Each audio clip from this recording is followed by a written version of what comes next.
الحمدللہ رب العالمین والصلاة والسلام علی رسولہ الکریم اما بعد فاعوذ باللہ من الشیطان الرجیم بسم اللہ الرحمن الرحیم یا ایہا الذین آمنوا اذا قیل لکم تفسحوا فی المجالس فافسحوا یفسح اللہ لکم وَإِذَا قِيلَ انشُزُوا فَانشُزُوا يَرْفَعِ اللَّهُ الَّذِينَ آمَنُوا مِنكُمْ وَالَّذِينَ أُوتُوا الْعِلْمَ دَرَجَاتٍ وَاللَّهُ بِمَا تَعْمَلُونَ خَبِيرٌ صدق اللہ العظیم اللهم صل على محمد وعلى آل محمد كما صليت على إبراهيم وعلى آل إبراهيم إنك حميد مجيد اللهم بارك على محمد وعلى آل محمد كما باركت على إبراهيم وعلى آل إبراهيم إنك حميد مجيد رب زدني علما رب اشرح لي صدري ويسر لي أمري واحلل عقدة من لساني يفقهوا قولي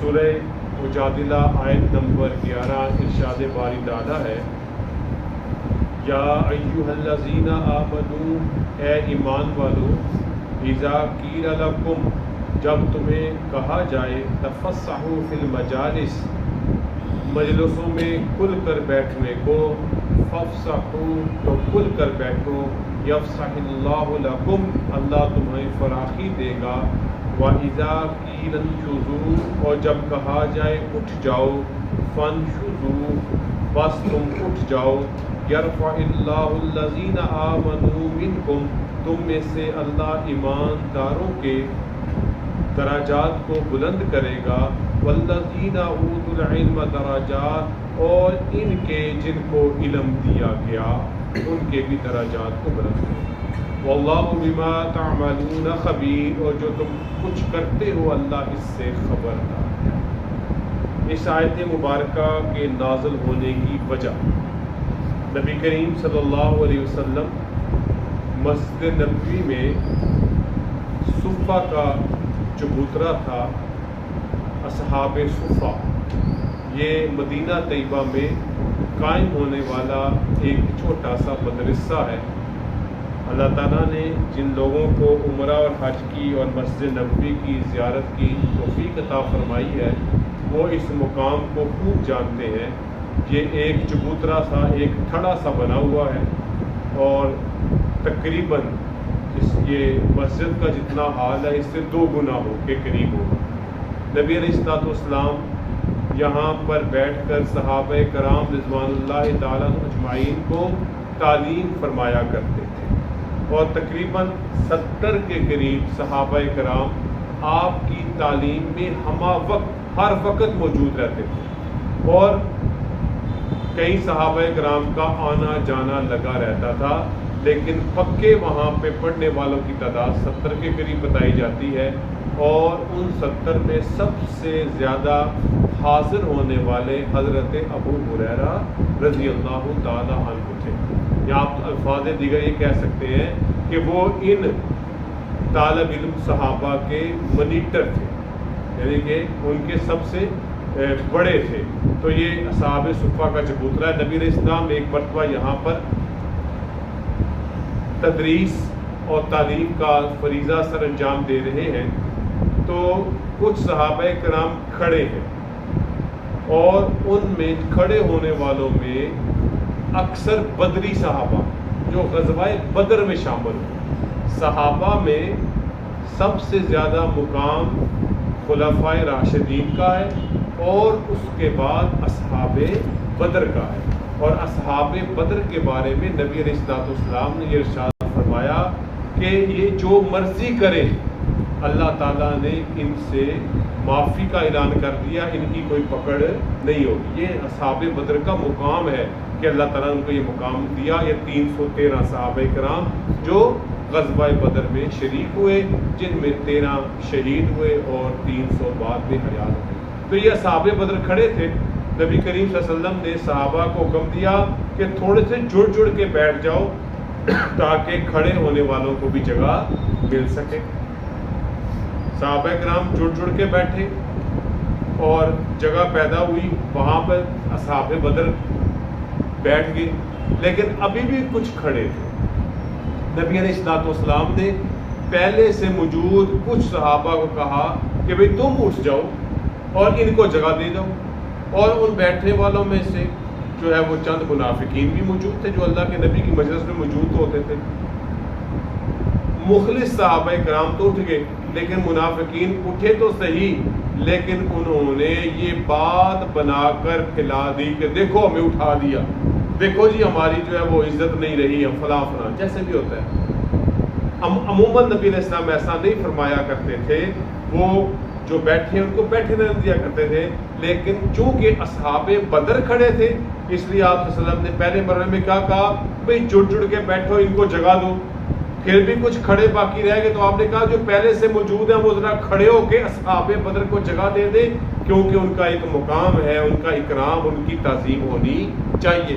لیکن منافقین کو موقع مل گیا بات بنانے کا تو انہوں نے اس طرح کی فضول بات بنا لی، تو اللہ تعالیٰ نے اس موقع پر ان آیات کا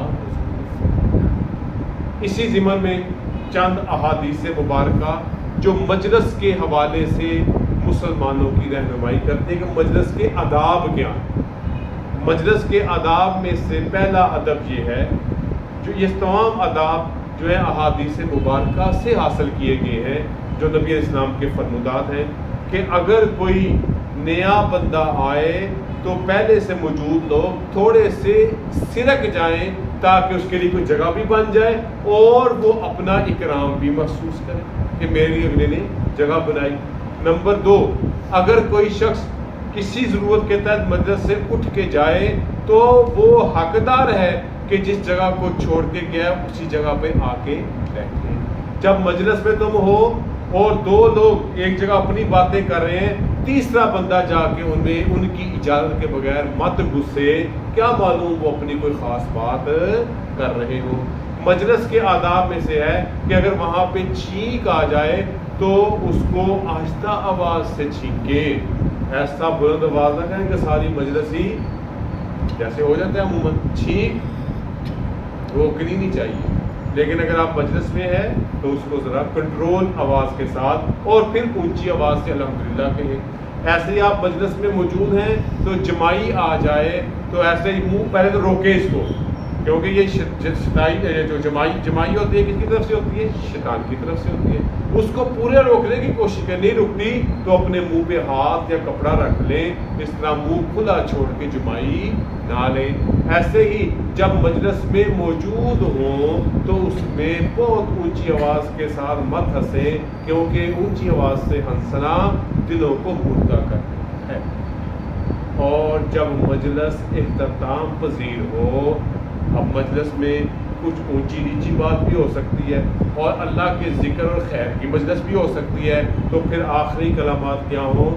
سبحانک اللہم و بحمدک، سبحانک اللہم و بحمدک، لا الہ الا انت واستغفرک واتوب الیک۔ نبی کریم صلی اللہ علیہ وسلم فرماتے ہیں مجلس کے آخر میں جو ان کلمات کو 3 مرتبہ دہرائے گا، اس مجلس میں اگر کوئی اونچ نیچ کی بات ہوئی اللہ اس کو معاف فرما دیں گے، اور اگر اس مجلس میں خیر کی بات ہوئی ہے یا کوئی ذکر اذکار ہوا ہے تو اس کے بعد یہ 3 مرتبہ پڑھے گا، اللہ تعالیٰ اس خیر کی مجلس پر خیر کی مہر لگا دیں گے، مطلب کہ اللہ نے اس صحیح کو اپنی بارگاہ میں قبول فرما لیا۔ تو اس آیت مبارکہ کے ضمن میں مفسرین نے اس طرح کی احادیث اور آداب مجلس بیان کیے۔ ہمیں یہ بات سمجھ لینی چاہیے، اس سے یہ معلوم ہوا کہ کوئی نیا آئے تو اس کے لیے جگہ پیدا ہو، اور اگر اٹھنا پڑے کسی کے تعظیم و اکرام کو اس کو جگہ دینی پڑے تو دی جا سکتی ہے۔ تو اللہ کیا فرماتے ہیں؟ اس سے اللہ تعالیٰ ایمانداروں کے درجات کو بلند کرتا ہے۔ اور ایسا کام کون کرتے ہیں؟ جن کو اللہ تعالیٰ نے علم کی دولت سے نوازا ہو۔ معلوم کیا ہوا؟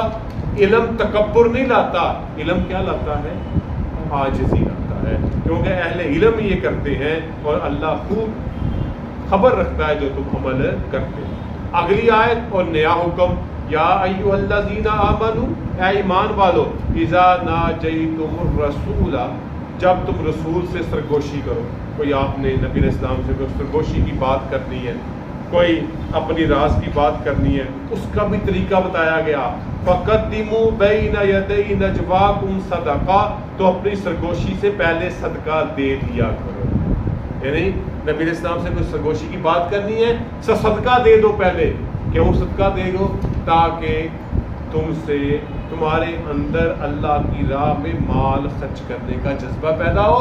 اور یہ بھی منافقین کا توڑ ہے، کیونکہ منافقین اللہ کی راہ میں مال خرچ نہیں کرتے.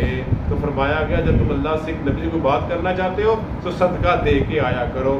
ذالک خیر لکم واطہر، اور یہ تمہارے لیے بھی بہتر ہے اور پاکیزہ بات ہے.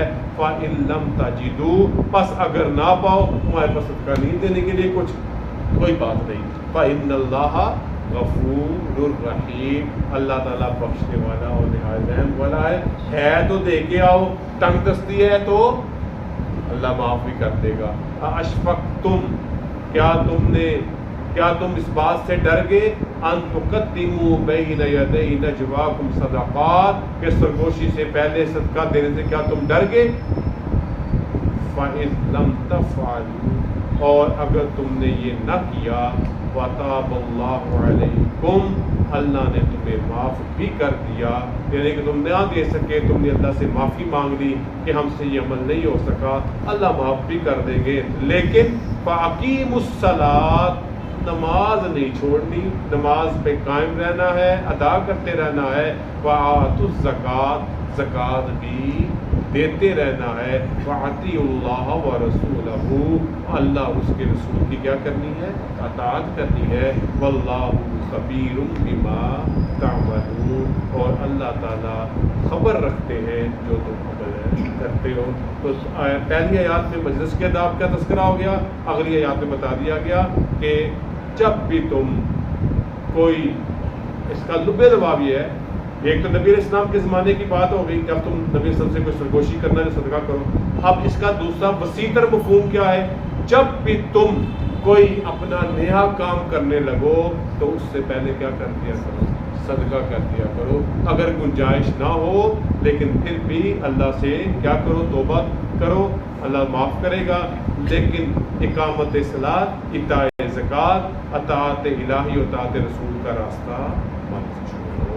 اللہ ہم سب کو عمل کی توفیق نصیب فرمائے. وآخر دعوانا الحمدللہ رب العالمین، والصلاۃ والسلام علی رسول اللہ. ربنا آتنا فی الدنیا حسنۃ وفی الآخرۃ حسنۃ. اللهم انا نسألك العفو والعافیہ فی الدین والدنیا. ربنا اغفر